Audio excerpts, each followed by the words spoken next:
Gina from hauntedflower.com and hauntedflowerreviews.com, and this video I'm going to give you my top 10 worst films of 2011. The ones that made me want to tear out my hair in frustration and craziness. Just bad movies. Number 10 is 30 Minutes or Less. Jesse Eisenberg, you had a fantastic role in The Social Network.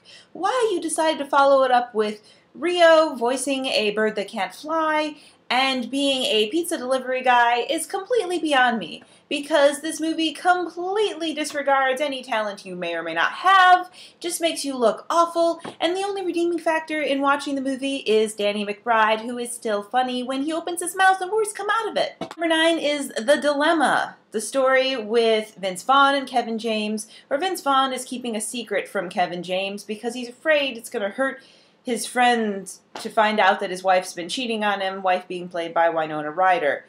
Horrible film. They don't know anything about cars, they have terrible ideas, and I hate how they talk to each other and how they relate, and it's just so awful to watch. I just couldn't stand it. Number 8 is Your Highness. Yes, it's another Danny McBride film. This one is not good. Danny McBride, James Franco, Natalie Portman in some sort of fantasy epic that has horrible, crude humor and just is not funny enough to make it work.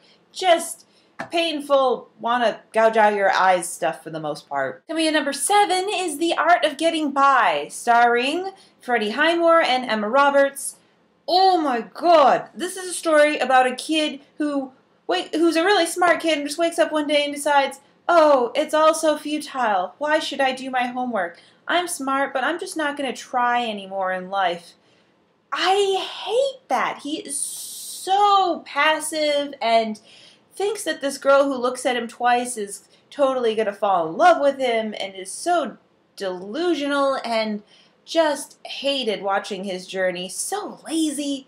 Oh, am I supposed to just, give you a free ride because you're creative? I just want to punch this kid for being a moron. Number 6 is Shark Night. You should see this movie anyway because it is hilarious. The college-age kids out on the island for the weekend in a freshwater lake where they are going to be attacked by tons of sharks. And there are ridiculous, creepy locals. Hilariously bad.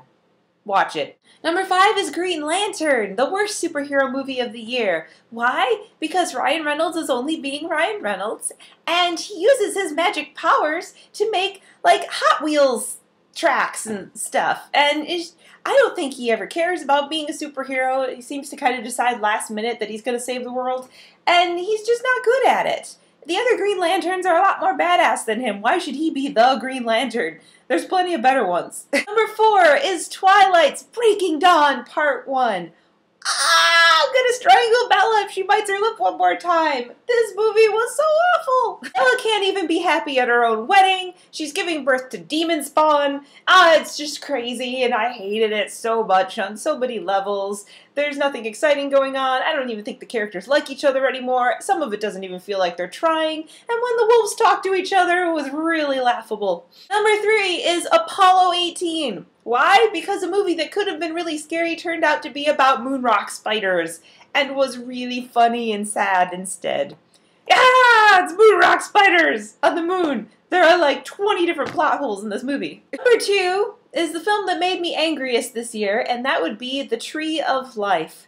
If it had been a simple narrative about the family, I think I could have stuck with it.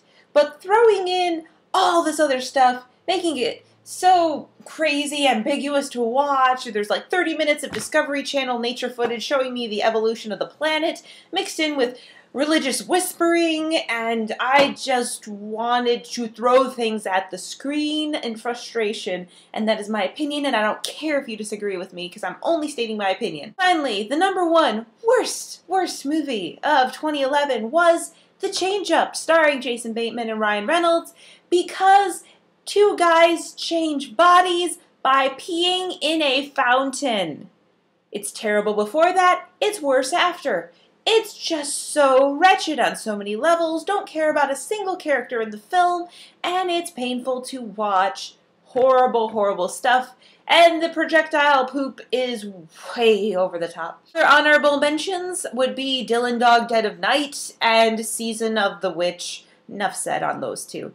Thank you for listening to my top worst list, and I hope if you haven't already that you'll go check out the top 10 best films of 2011 in my opinion. And also I've got a video coming of the top 10 anime I watched this year. See ya! For more reviews and to find out about free contest giveaways, go to hauntedflowerreviews.com. My reviews are also available as a podcast on iTunes. Search for Haunted Flower Reviews and subscribe and leave us feedback and comments. Our store is hauntedflower.com, where we specialize in fantastic licensed apparel from movies, TV shows, video games, anime, and more. You can find us on Facebook at facebook.com/hauntedflower and Twitter at haunted_flower. If you're local to the Indianapolis area, visit indiemojo.com for details on how you can win free screening passes.